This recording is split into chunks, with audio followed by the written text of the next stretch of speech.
D'Angelo's album Voodoo skillfully weaves funk, soul, jazz, and hip-hop into one cohesive masterpiece. It won a Grammy in 2001 for Best R&B Album and changed the face of soul music heading into the 21st century. This album's iconic for so many reasons, but the one we're going to explore in this video is its deep and unprecedented sense of groove. This album's all about groove. Sometimes the lyrics are unintelligible and the band is just playing a few notes over and over again, like in the intro track Playa Playa. But that doesn't matter because it feels so good. In this video, we'll analyze this album's unique groove by diving into the microrhythmic relationships between the musicians and instruments. And at the end, I'll demonstrate how these microrhythms can be applied to your own music to make your tracks feel this good.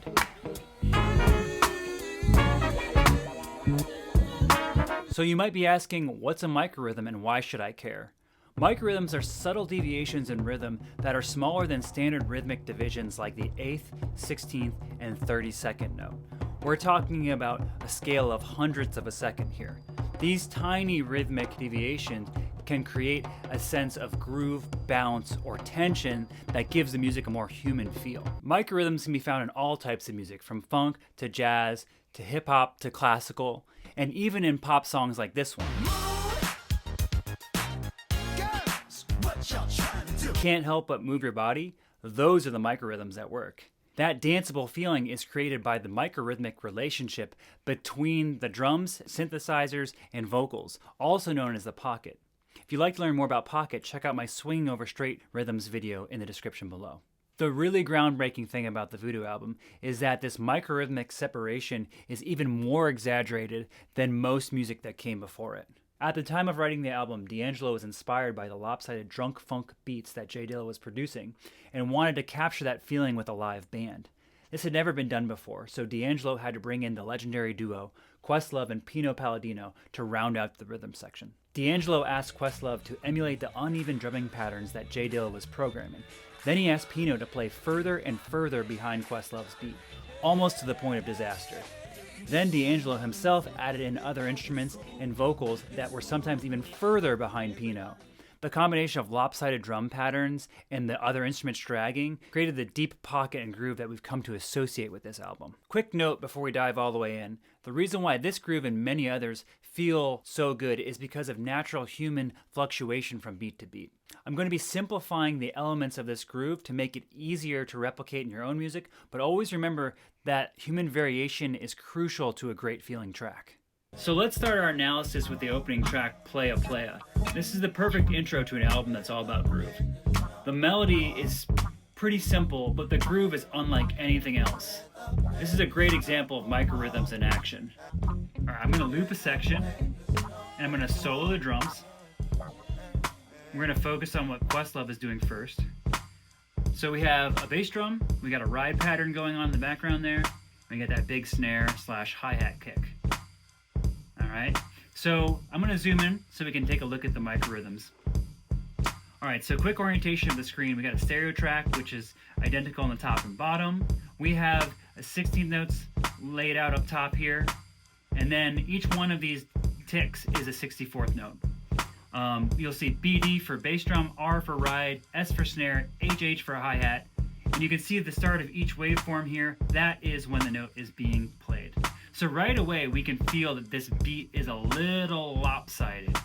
We got that big snare click on beat 2, but that bass drum is going one and up. And that is really far back on beat 1 and beat 2. Almost a 30-second note behind. So if we were to convert that into a swing percentage, that would be about a 75% 16th note swing. So what that means is if you take an 8th note and divide it into two 16th notes, the first 16th note would be 75% of the space, and the second one would be 25% of the space. All right, and you can also hear that ride's pretty much playing an 8th note pattern. So if we were to sum up this into a drum groove blueprint, it would sound something like this.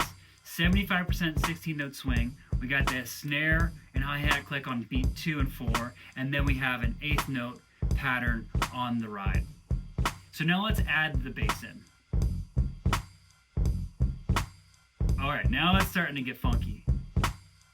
All right, So you can see the bass is playing a 64th note behind the beat right here, and then something happens on the and. It's playing ahead of the beat. So within the same beat, he's playing a 64th note behind and ahead. This isn't an accident. It happens every single measure. You can see here, 64th note behind and ahead right here. So what is happening? I'm going to add the guitar part and see if that helps us out a little bit here. All right, we can see the guitar is even further ahead of the bass on the and of beat 2. So what that's making me feel is like the guitar is playing 1 E-a, 1 E-a. And if that's the case, it almost feels like the bass is playing that same rhythm, but the E of the bass part is lining up with the upbeat or the and. So it's almost a full 16th note behind the beat. My mind is exploding right now. What do you all think? Do you think that the bass is playing 1 and-a or 1 E-a? Let me know in the comments below. All right, where was I? Okay, we're looking at the bass part.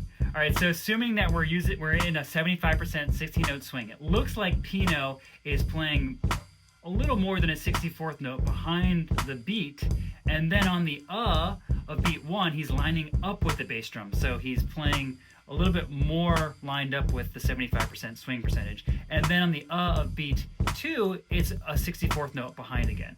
So if I were to sum that up into a bass groove blueprint, it would be 75% 16-note swing, a little more than a 64th note behind the beat, and then on the of 1 and likely 3, it's going to be lining up with the bass drum. So that adjustment, it makes it feel a little lopsided and adds to that drunk funk groove. All right, so the next few instruments I'm going to go through pretty quickly just for the sake of time. I'm going to add the guitar in. We've looked at this. It's sort of ahead of the bass for this downbeat, ahead of the bass for the next beat, and then here it's a 64th note behind the drums. So what we can say is it's also observing the 75% swing ratio, but it's kind of maintaining a 64th note behind the drums. If we throw the keys in, pretty simple, just playing on the downbeats here, but almost a 30-second note delayed. So really dragging, really pulling on that beat. Same with the vocals, coming in very delayed. So widening the pocket, deepening the groove there. That's a really important aspect of this groove. All right, so if I were to sum all of this up into one simple groove blueprint for this intro part to Playa Playa, it would be all the instruments are observing a 75% 16-note swing. The drums are playing the closest to the grid. The bass is playing almost a little more than a 64th note behind the drums, except for the of 1 and 3. Then it's lining back up with the drums. The guitar is about a 64th note behind the beat. The keys and vocals are playing a 30-second note behind the downbeat. Now we're going to use this blueprint to re-groove a song idea I have in Logic. Obviously, nothing beats having amazing time feel, so if you can play like D'Angelo, Pino, Questlove, then by all means just record yourself and disregard this next part. But if you're anything like me and you're throwing ideas into Logic late at night on your tiny MIDI keyboard and your rhythm needs a little bit of a makeover, then stick around to find out how you can transform a pretty boring groove into a groove that sounds something like Playa Playa. All right, so this is the song idea I have in Logic.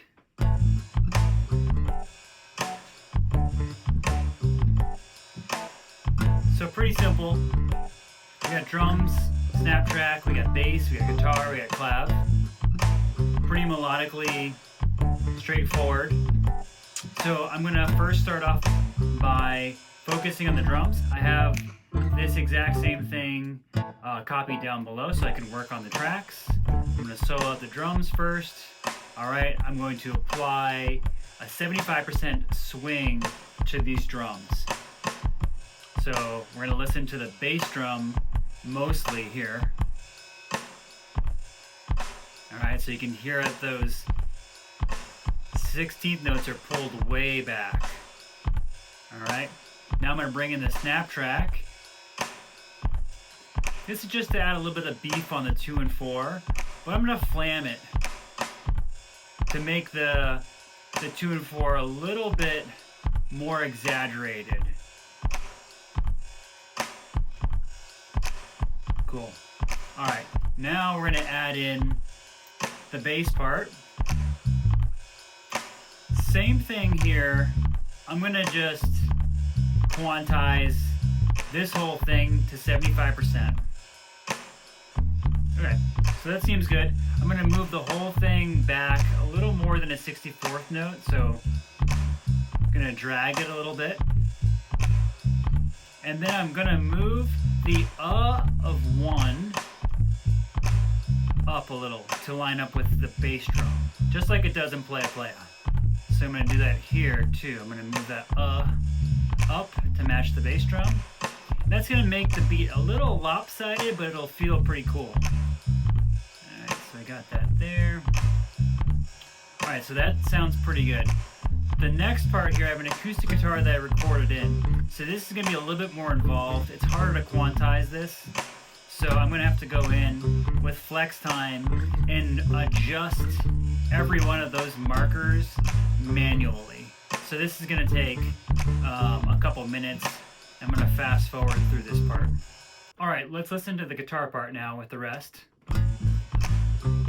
So I moved everything to about a 64th note behind the 75% 16th note swing. Okay, that feels pretty good. Now let's throw this clav in here.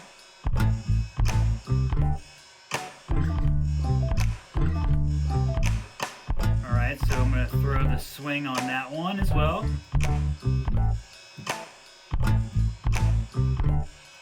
I'm going to flam it a little bit.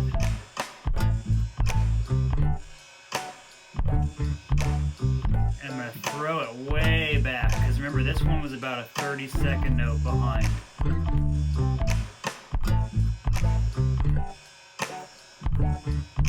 Okay, now we got a pretty wide pocket going on here. Feels pretty good. Yeah, cool. Let's compare that with the original.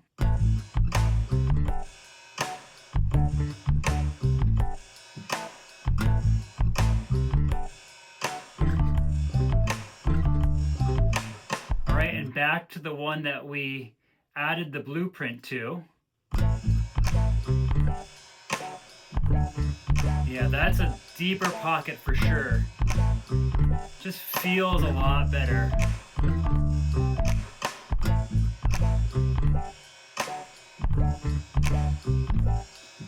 So let's compare that to the actual recording.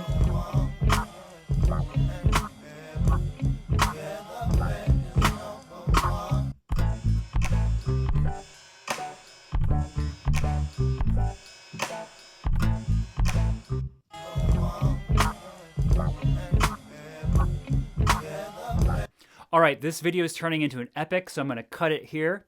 If you'd like to see me continue to analyze the songs from this album, please leave a comment with the song that you'd like to see me analyze next. If there's enough demand, I will release a part 2 of this video next week with the top requested songs. In the meantime, hit like and subscribe and share this with a friend. Thanks for watching. See you next time.